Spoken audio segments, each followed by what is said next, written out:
Good evening, everyone. This is David with Shelbyville Now. We have a special presentation of Talking Politics tonight. It's a public service presentation to discuss some recent events. And tonight I have with me special guest Brent Smith. He is the Commissioner of District 1 and also the Chairman of the Bedford County Republican Party. Brent, it's good to have you with us. Thank you, David. Good to be here. And to start things off, I would like for you to just tell us a little bit about your background. How long have you been in Bedford County? Tell us a little bit about yourself.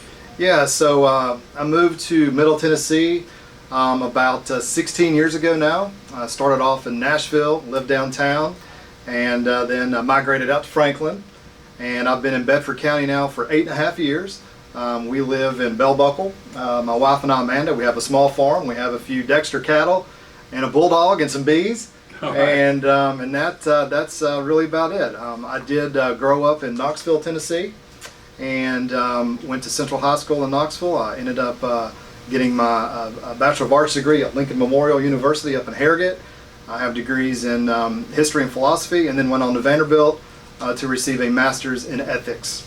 And so hope that kind of gives you some background on who I am and kind of where I've been and what I've done. Okay, well, you kind of tell us what you've done, your credentials and so forth. That's Sure. quite impressive. Thank you. It's good to have you here in Bedford County as a transplant. That's right. That's right. But tell me, why did you get into politics? What got you started into looking at things and thinking, hey, I want to run for office? Right. Well, and I wish my mom or dad were here because they could tell you, ever since I was a little kid, I've been fascinated with the Constitution. I've been fascinated with history, thus the reason I got a BA in history. And I've just always wanted that chance to give back. And you know how busy we get with our careers. And a few years ago, I did have the chance. It was a good point in my life to run for office. And the reason that I ran for office here in Bedford County was because when I moved here, 8.5 years ago, I saw a beautiful county. I think Bedford County is one of the prettiest counties, if not in all of Tennessee, but definitely Middle Tennessee. And I think we have tremendous opportunity, not only for business growth, but maybe even a bedroom community for Nashville as those taxes continue to go crazy up there. I think there's just a ton of potential for Bedford County. And my vision for this county is to grow in a sustainable way, to bring good, high-paying jobs to Bedford County, but clean jobs, good jobs, jobs that that you'd want your mom or dad or brother or sister to work at. Yeah. All right. Well, you've been in the news recently. Yep. Tuesday we had a commissioner meeting to discuss some resolutions that you had brought up in the past. The first one was a refugee resettlement resolution that you brought. Could you tell us why that's important? Why did you bring it up? And where does that stand today? But just tell us why it's important to us. Well, this resolution has been convoluted into several different things. But primarily, to answer your question, is it's an economics question. Do we have the money as a state and as a local government to support more refugees? Governor Bill Lee, which I believe is a good man, and I support him as a Republican, he didn't consult with the state legislature as far as funding new refugees that come into Tennessee. And the last time I checked, if you're going to fund something, it needs to be approved by our state legislator. So I just want to share some numbers with you, and I want folks to, research this and just don't take my word for it. The Thomas More Law Center, which is the law center that's going to represent Tennessee to the feds in this matter, gave out some statistics a few weeks ago, and I just want to read these, so we want to make sure that we get these right. So the federal government began shrinking its financial support to the states, and by 1991 pretty much eliminated it entirely concerning resettlement. Then the federal government simply designated the Catholic Charities of Tennessee a non-governmental private organization to continue the program with state dollars. Between 2007 and the end of 2019, resettlement agencies pumped more than 15,000 refugees into Tennessee cities and towns. They came from a variety of different countries, but I'll just name a few: Afghanistan, Bosnia, Burma, Central African Republic, Congo, Eritrea, Iran, Iraq, Somalia, Somalia, and the list goes on and on. And here's really the key: they often arrive from United Nations camps in poor health, with no job skills or English language abilities. The resulting costs to taxpayers amounted to tens of millions of dollars. In 2015 alone, the refugee-related Medicaid costs paid by the state of Tennessee tax dollars topped over $30 million. So you're telling me that they got on Medicaid once they got here? Well, of course. $30 million for Tennessee. Of course. Okay. Of course. Now I'm not done with Okay, my numbers okay, yet here. okay, all right. So when you look at the fiscal cost of U.S. refugees and their admission programs at the federal, state, and local levels from 2005 to 2014, and this paper was done by HHS, and this is a direct quote, while refugees and their families were a net benefit to the federal government, estimated at $52.8 billion, they were a net fiscal cost to state and local governments with a cost estimated at $35.9 billion. That's over a 10-year period from 2005 to 2014. And so, you ask yourself, taxes, you ask yourself, the overall financial cost of a program like this, it's basically unfunded. As a county commissioner that represents people in District 1, and as you know, taxes have gone up the past few years. They're going to continue to go up, especially with this COVID-19 scare. I'm not going to support a tax increase, but you can bet your bottom dollar these taxes are going to go up. Add in inflation. And David, I think it's a serious issue. And I saw this coming. I didn't see COVID coming, but I saw this train of debt coming with this refugee resettlement program. And I think, quite honestly, there's a good chance that hopefully that this law firm is gonna do Tennessee a good job on this thing. So tell me what your resolution was trying to accomplish. So basically, this resolution was a non-consent resolution. It was symbolic in nature, and it said, hey, look, the folks here in Bedford County, we appreciate refugees, we love our refugees, but at this point, we don't want to consent to the governor's decree to accept more refugees without the funding. If we had the funding, it'd be a different story. A lot of people think this is a race thing. It's not a race thing. It's a financial thing. Right. And look around you. Look around you at the businesses that have left Bedford County. Look around you. Talk to any principal in Bedford County or teacher, and they'll tell you that we are lacking translators. English, Spanish translators. Right. We're already lacking in that department. We need more of them. So the thought of bringing more people in that are low skilled, that don't speak English, it's only going to drive our wages down and cost us more money. And that's a fact. Right. That's a fact. So you were basically asking our commission to present this resolution to the state, or just basically say what here? So basically say we do not support the governor's idea of bringing in more unfunded refugees. Okay, so why then the opposition? If it was just symbolic in nature, why the opposition? I honestly don't know, David. I think that again, I think some of the liberal Democrats turned this into a race issue. Okay, so what was the vote on that? How did that go in the commission? Earlier this week, I think we had 5 or 6 vote with me on that, and the rest against. So that's basically what, 13 to 5, Yeah. 12 to 5? Yeah.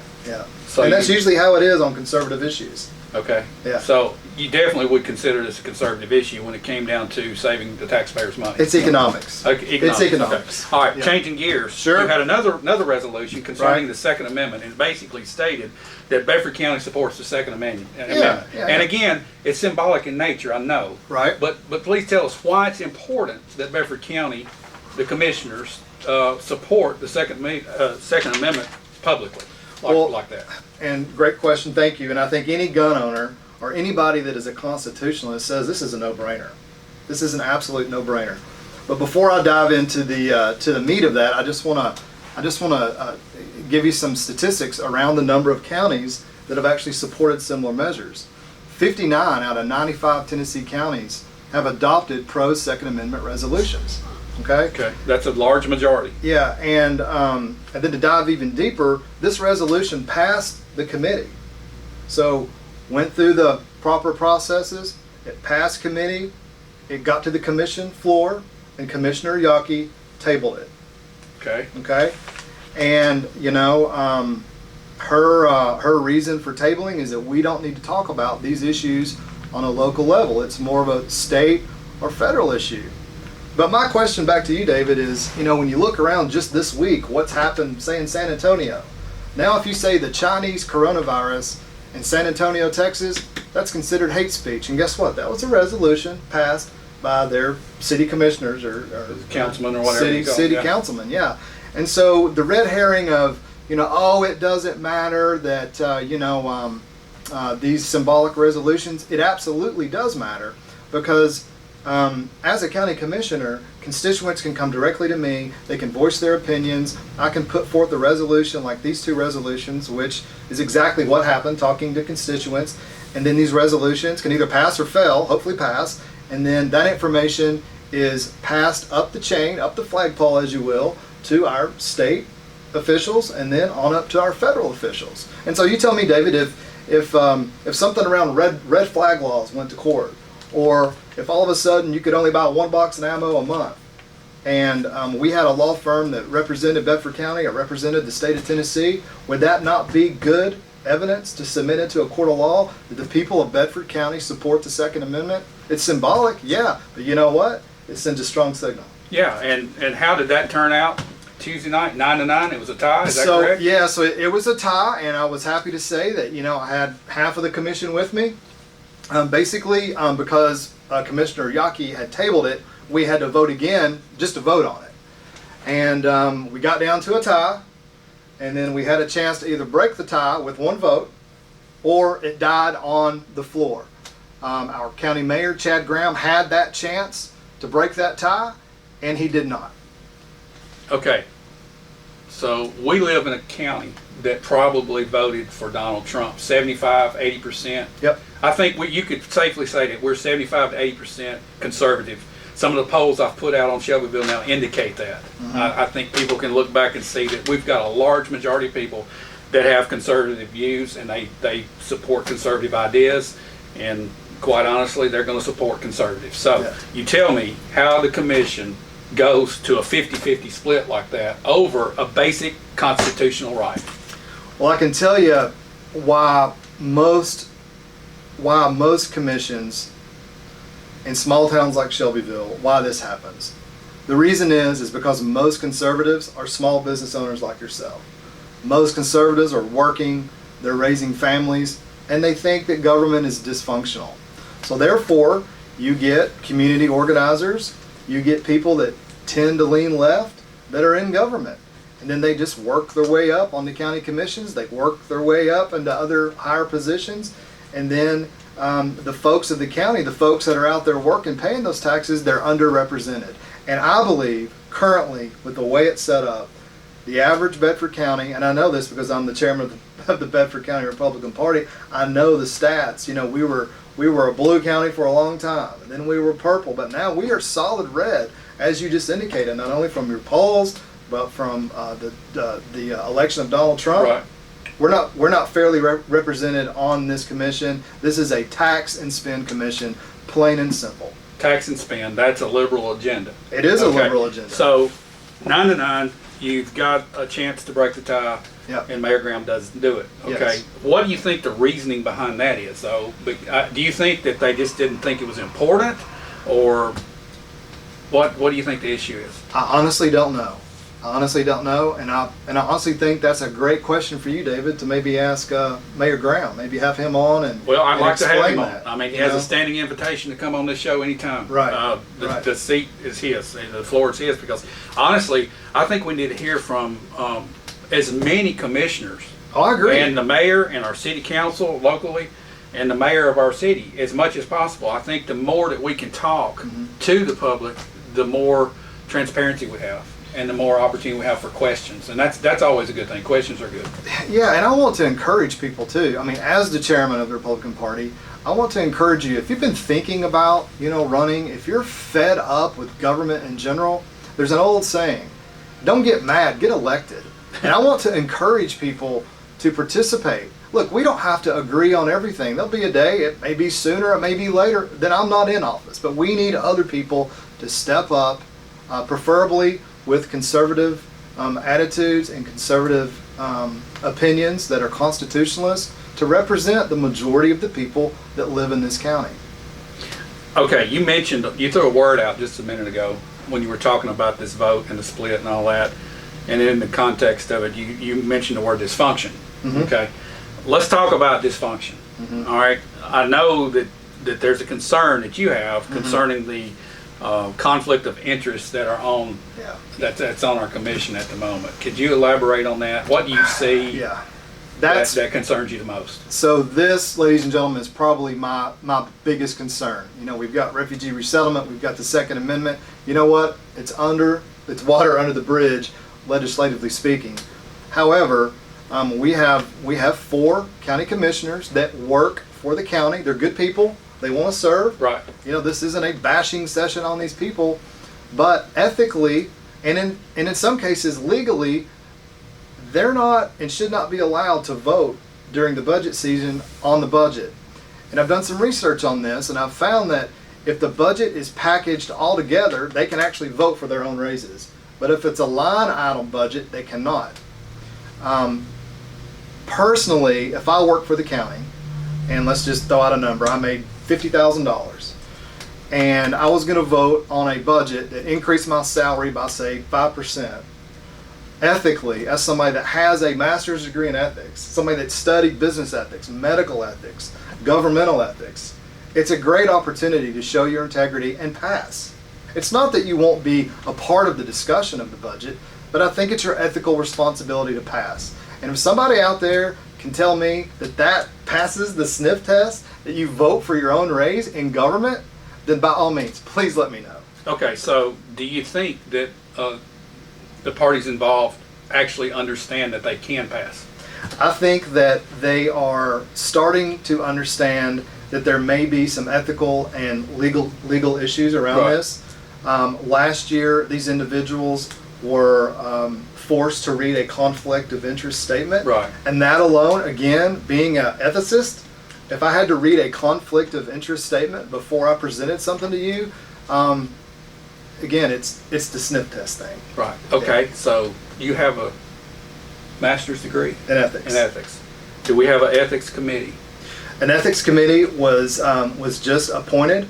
Unfortunately, I was not reached out to on And that. you have a master's in ethics? exactly, exactly. Are the forming of this... And so maybe there's another example of the dysfunction. Now Okay, look, okay, all I right. know what somebody's probably out there saying right now. Oh, Oh, yeah, he's yeah. just upset because he's not on that. No. Well, it's logical to me. Yeah, I mean, it is the basic forming, logic. no, it sounds like the forming of the ethics committee, there's no ethics used to even form the committee. Right. Never mind. I'm just joking around about that. No, but I think it's a good point because we voted on this Right. this week, and there was a list of names. Some I knew, some I didn't. I mean, the people that I knew are good, honorable people, but it would have been nice for the commission to at least had a chance. I don't know, 10 or 15 minutes to interview each person, give us some examples of some, ethical problems or issues that you've been faced with, and how did you deal with them? But we didn't get that. Right. Okay. Well, let's change gears. Yeah. More dysfunction. Oh no! Oh no! All right, and I've got to go back for years and years and years because I think this is just a history of our commission. Okay. My granddad was a commissioner back in the late 1960s,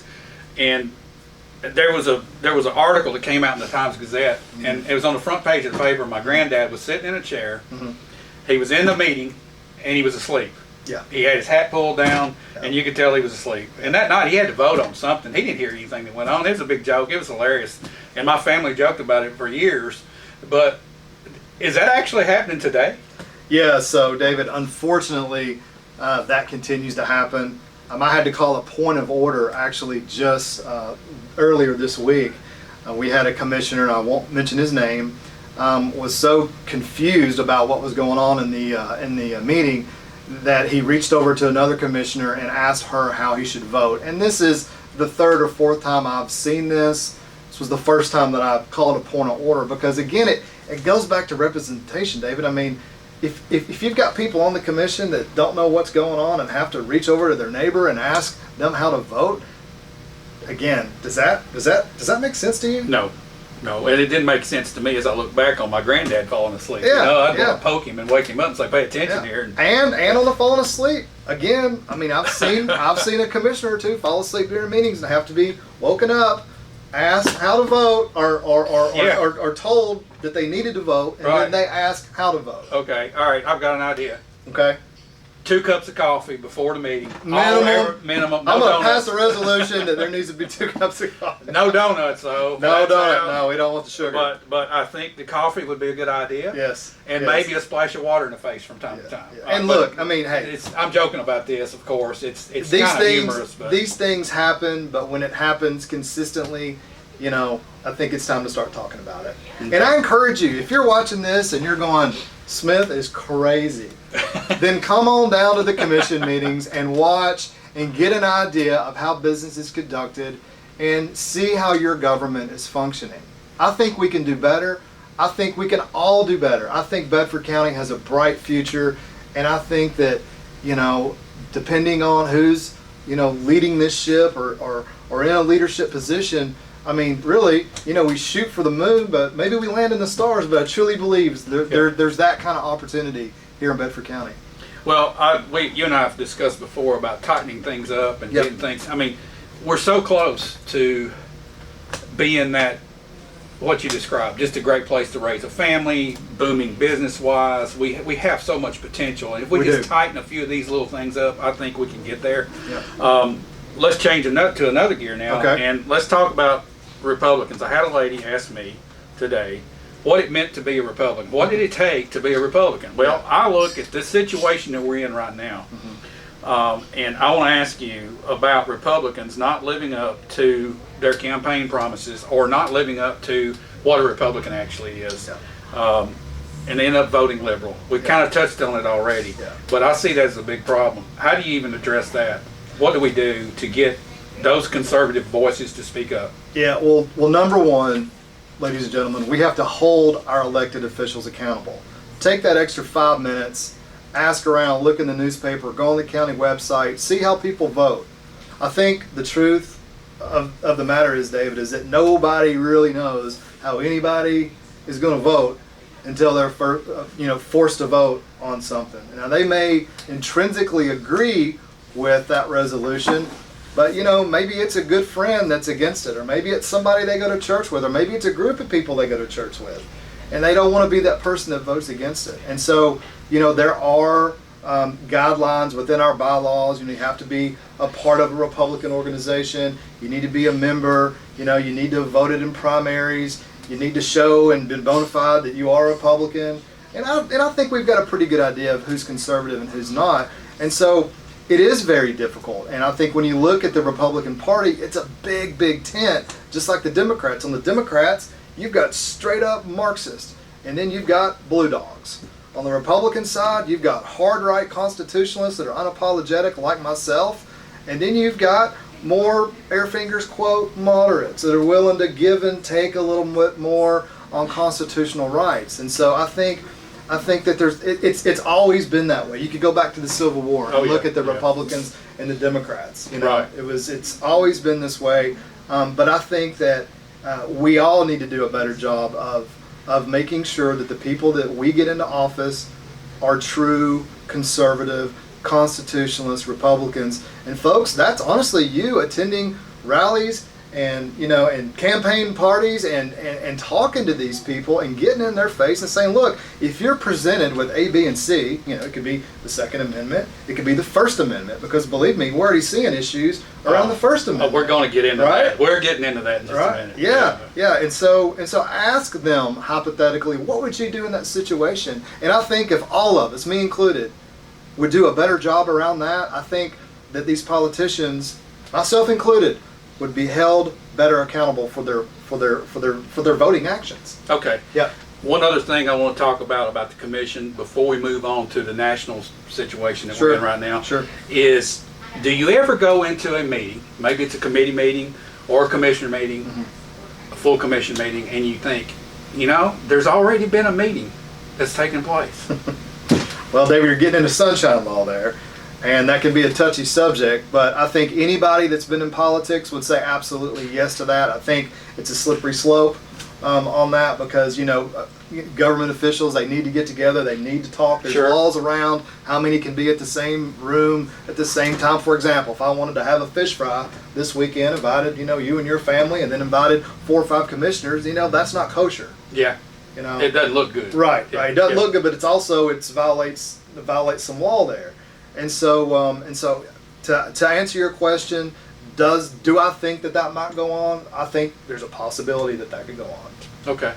So, being the ethics expert that you are, I guess you would advise to always stay away from the appearance of that taking place and just stay away from that. Yeah. And even if I didn't have this ethics education, I would say that whenever you can have a college of ideas and a debate in public with sunshine on it, the better off you're going to be. And you might actually learn something from the opposing side. Whenever you do a backroom deal, whenever you do things that are on the up and up, you run that risk of distrust, even if it's a good idea. And so I am in full support of open and honest, collaborative dialogue, because I believe that's how our Republican democracy was set up. Oh, Republican democracy. And there's so many people that think that we live in just a democracy. Yep. We'll have that lesson one day when you come back Yep. and give us some Yep. ideas on that. All right, let's But change. I think we should touch on it now, honestly. Okay, well, go ahead. So- Explain to people what Yeah. we are. So, when you say the Pledge of Allegiance to the Republic for which it stands, we don't live in a democracy. Democracy is the rule of basically, the tyranny of the majority. If you think about a true democracy, how much longer do you think it would have taken for civil rights to occur? Yeah. How much longer do you think it would have taken for women's suffrage to occur? Right. The fact that we have a Republican form of democracy means that from the biggest megacity to the smallest county like Bedford County, we all get a voice, and that's where the Electoral College comes Exactly. from, and that's why it's so important. And for all the people that believe that, we should do away with the Electoral College, trust me, you do not want to do that, because you will be ruled by the liberal megacities. Yeah, Los Angeles and New York will elect our president. Coastal cities will run the nation. Now, a lot of people that are bent to the left, they think that's a great idea. Exactly. That's the reason why they want it to go away. But we live in a republic. There are checks and balances. That's why we have our 3 divisions of government. Each one of those divisions, executive, judicial, and Legislative. they all have equal power. That's a Republican form of government. Absolutely. All right, let's talk about the current events. Okay. For the last 6 weeks, we have had fear, Yeah. panic, media-driven nonsense, using a virus to keep us locked down. And I look at the last question we talked about, Republicans not living up to being Republicans. I'm asking my question right now to myself, and when I listen to all this, where are the Republicans, and where are they as far as standing up for our constitutional rights at the moment? Right now, you've got governors throwing executive orders around like it's peanuts, Yeah. and guess what? The majority of people are eating the peanuts and falling for it. Tell me what you think about that. Well, I think it's been confusing. I think those first few weeks, none of us knew how bad this situation was. I mean, I'll just tell you, I haven't worked in over 7 weeks now. My company told me that I needed to stay at home, and that's what I've done. I've social distanced. Back up just a second. Yes. We're in a medical emergency. Yep. And what's your field? My field is oncology. Oncology. I work for a biotech firm in the oncology space. And you're telling me for the last 7 weeks you have not been able to work. That's what I'm telling you. I'm also telling you that patients with cancer and patients that have serious cancer issues have not felt comfortable going to the doctor to either get diagnosed or to get their treatments because they've been so terrified of catching COVID-19. Okay. Let me just back up and say that this whole process, every day it seems like we learn something new. Yeah. In those first few weeks, we were all, I think, scared. We didn't know what was going on. But I think as the data has continued to come out, as we've seen the true nature of this disease, I've read today there's over 40 mutations. Now it's my wheelhouse to understand medicine, but I can tell you right now that even with the common flu, there's several mutations there. It's a hit or miss with that vaccine.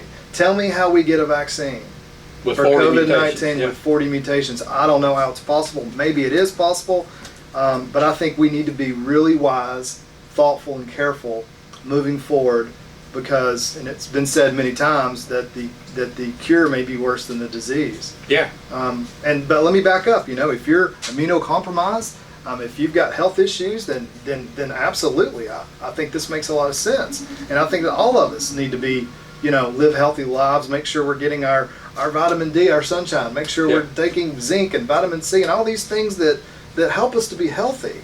And if you're sick, go to the doctor, Sure. But it's just turned into something now. I think honestly, economically, I think we could be staring down one of the worst depressions the world has ever seen.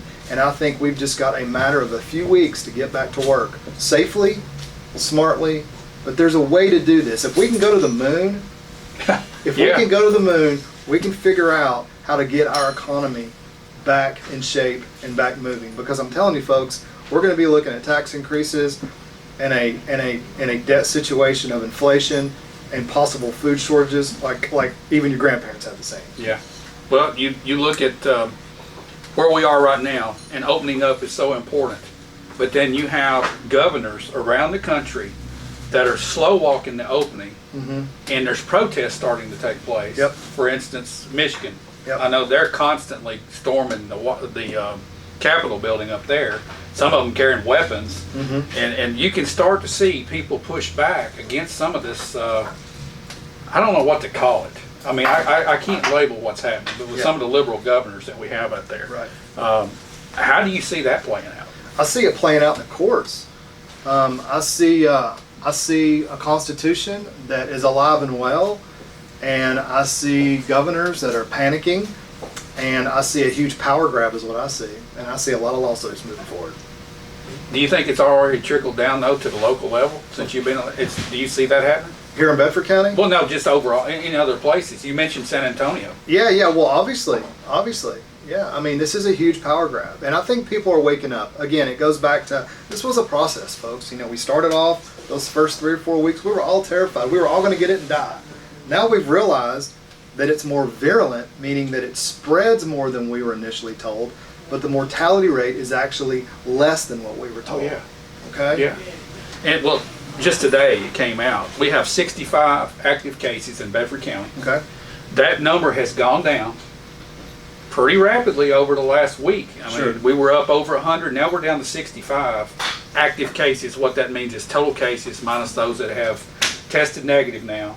And we know that they're over it, more than likely have antibodies or whatever. So we're down to 65, but yet people are still saying that we have moved too fast. Well, I think that, it's obvious now that this is turned political. Yeah, exactly. And if you can't see that, ladies and gentlemen, that this is starting to turn political, then it's time to wake up. Yeah.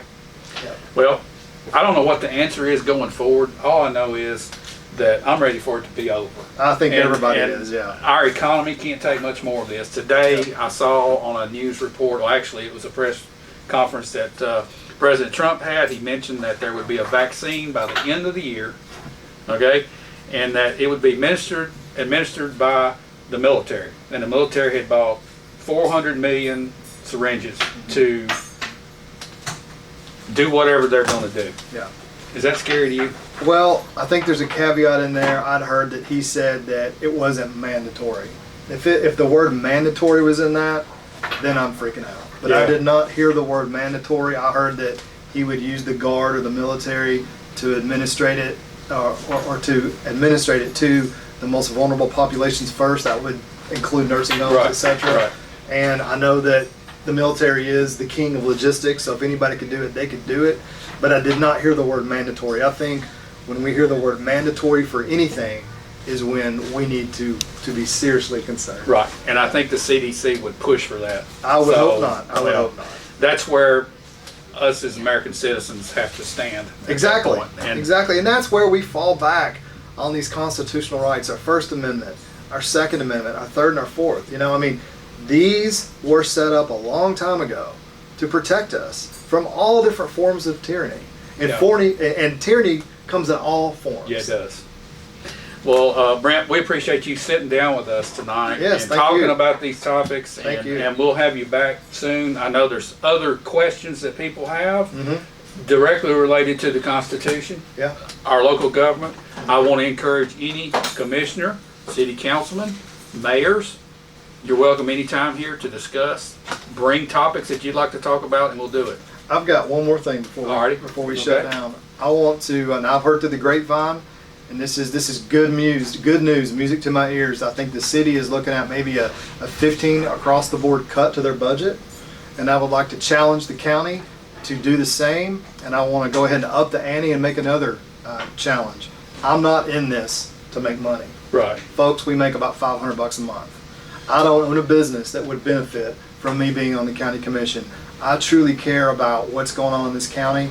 I want this county to be the best it can be, to be financially secure. I want Bedford County to be one of the best counties in Tennessee. Yeah. I think the county commission, we need to put skin in the game. We need to make sure that our budget comes across with at least a 15% reduction. And I'm willing to even go as far as this. Pay the county commissioners, if they'll agree to it, $1 a month for the next year. And let's put some skin in the game, and let's prove to our constituents that we're willing to get behind a budget decrease, and that includes us. Awesome. Guys, the challenge has been accepted. There it is. Has been presented. Now accept it. All right, however you want to say that. All right, Yeah. Brent, thanks again for being with us tonight, and we look forward to having you back soon. And guys, thanks for watching. Thanks.